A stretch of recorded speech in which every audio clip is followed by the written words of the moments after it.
За гишүүдтэй энэ үтшийн мэндийг хүргэе.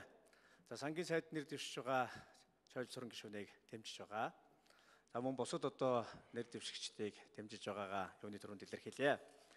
Ингээд нийт одоо сайд болсон, сайд болохоор нэр дэвшиж байгаа төхөдөө зориулж үг хэлэх гэсэн юм аа. Асуулт талгаа. За нэгдүгээрт нь засгийн газар бол үнэхээр одоо хүнд нөхцөлд ажиллах ийм засгийн газар аа.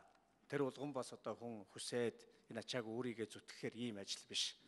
Ийм нөхцөлд одоо намынхаа хамт олонны итгэлийг хүлээж энэ ажилд одоо зүтгэхээр зориг шулуудсан та нөхдөд юуны түрүүнд амжилт хүсье. Тэгэхээр засгийн газрын ажил бол бүтгэхгүй олон ажлыг зэрэг санаачилж, хүч тарамдаж, зэрэмдэглэж болохгүй ийм ажил шүү. Ялангуяа одоо энэ эдийн засаг хүндрэлтэй байгаа энэ нөхцөлд бол аливаа асуудлыг санхүү хөрөнгөний хэмжээнд тохирсон байдлаар цөөн ажлуудыг төгсгөх энэ зорилгыг ялангуяа тулгамдж байгаа, нийгэм тулгамдж байгаа асуудлуудыг шийдэхин төлөө сайд нар маань одоо ажиллаарай гэдгийг нэгдүгээр төсөх байна. За хоёрдугаарт нь ер нь ингээ анзаарч байхад сайд болох сонирхолтой манай олон гишүүд намын нөхөд байх шиг байна. Энийг бас одоо бид буруудах аргагүй. Бүгдөө л одоо энэ намынхаа төлөө зүтгэж ялалтыг одоо хамтдаа авчралцсан улсуудаа. Тэгэхээр сайд болж байгаа нөхдүүд маань сэтгэл гаргаж сайн ажиллах хэрэгтэй байгаамаа. Аливаа ажлыг төгс төгөлдөр сайн хийхин тулд сэтгэл гэдэг юм их чухал байдаг. Сэтгэл гаргаж хийсэн аливаа ажил бол бүтэмжтэй төгс төгөлдөр болдгийг би бас одоо өөрийнхөө амьдралаар ойлгож мэдэрсэн ийм хүн. Намын нөхөд итгэл хүлээлгсэн, их хурл итгэл хүлээлгэж байна. Сайд болцоход зарим хүмүүс түрүү хэлж ийсэн маргаашнаас эхлээд Тэнгэрийн амьтан болно гэж. Тэнгэр төрөөсөө гарч болохгүй шүү. Түрүүн би хэлсэн санаатай, сонирхолтой, олон нэр дэвшигчид, олон чадвартай болсон хүчин манай намд бий. Хэрвээ та нөхөд ажил үргэн амжилттай сайн гүйцэтгэхгүй бол та нөхдийн ард, та нөхдийн халааг аваад энэ ажлыг хийж чадвартай боловсон хүчнүүд жагсаж байгаа гэдгийг ямагт санаж явах хэрэгтэй байхаа. Тийм учраас ажилдаа маш хариуцлагатай сайн ажиллах, ялангуяа сэтгэл гаргаж ажиллахыг та нөхдөөсөө хүсэж байгаамаа. За гуравдугаарт нь салбарын яамдуудын үйл ажиллагаатай холбоотой орон нутагт за би ялангуяа Баян хонгор аймагт гэж хэлье. Тулгамдж байгаа хамтарч ажиллах маш олон асуудлууд бий. Бид орон нутгийн тухай төдийлөн ярихгүй байгаа.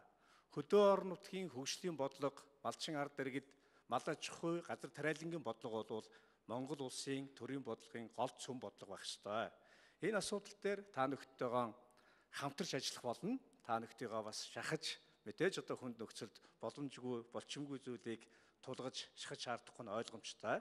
Намынхаа мөрийн хөтөлбөрт орсон, аймгийн намын хорооны мөрийн хөтөлбөрт орсон, ард иргэдэд амлалтсан амлалтаа биелүүлэхийн төлөө бид бас та нөхдөйгөө хамтарч одоо ажиллах болно. За төгсгөлт нь хэлэхэд энэ засгийн газар бол энэ байгуулагдж байгаа, өнөөдөр томилогдож байгаа энэ засгийн газрын гишүүд бол яах аргагүй мэргэжлийн засгийн газрын гишүүд мөө. Бид одоо цөөнхийнхөө үгэнд автаж өөрсдөө бас одоо энэ мэргэжлийн засгийн газар гэж байгуулж байгаа шинэ засгийн газараа бас шүүмжлэмэрг байгаа. Харин түүний оронд энэ нөхдүүдэд урам өгж цаашдынх нь ажил дэмжлэг тусцаа үзүүлж ажиллах ийм учиртай. Цөөнхийнхөө үгэнд хэсэг бусаг янз янзын хүмүүсийн үгэнд ороод энэ засгийн газараа эхний өдрөөс нь эхлээд мэргэжлийн бус гээд өн төглөөд эхлэх юм бол засгийн маань ажил цаашдаа явахгүй. Тийм учраас бүгдөө бас энэ нөхдүүдэд ийм өгнө. Зөвхөн үнэхээр анзаарч байхад бол энэ салбараасаа хөндөй мэргэжлийн бос салбартаа ойр ус тийм хүмүүс анзаарагдахгүй байгаа. Хамгийн гол нь энэ улсууд маань сэтгэл гаргаад ажиллах юм бол манай засгийн газар бол мэргэжлийн болж таарнаа. Сайд нарын томилгоо бол улс төрийн томилгоо. Энийг одоо бүх улс төрчид, нам хүчнүүд тэр үтгээд ард түмэн маань мэддэг болсон. Энэ бол улс төрийн томилгоо явагдаж байна. Засгийн газрыг мэргэжлийн гэдэг төвшөнд нь хүрэхийн тулд одоо энэ сайдууд дараагийн улс төрийн болон төрийн албаны сонгон шалгаруулалт томилгоон дээр онцгой анхаарах ёстой. Ингэснээрээ энэ засгийн газрыг мэргэжлийн гэдэг утгаар нь чамбайруулах энэ үйл ажиллагааг сайд нар манаас гардан зохион байгуулах ёстой. Тэгжиж засгийн газар маань зөвхөн засгийн газрын хэдэн сайд биш, засгийн газар яамдуудын бүтэц аппарат тэр чигээрээ нийлжээж энэ Монгол улсын засгийн газрыг мэргэжлийн засгийн газар гэдгийг ард түмэндээ харуулж үйл ажиллагаагаараа баталгаажуулах ийм учиртай.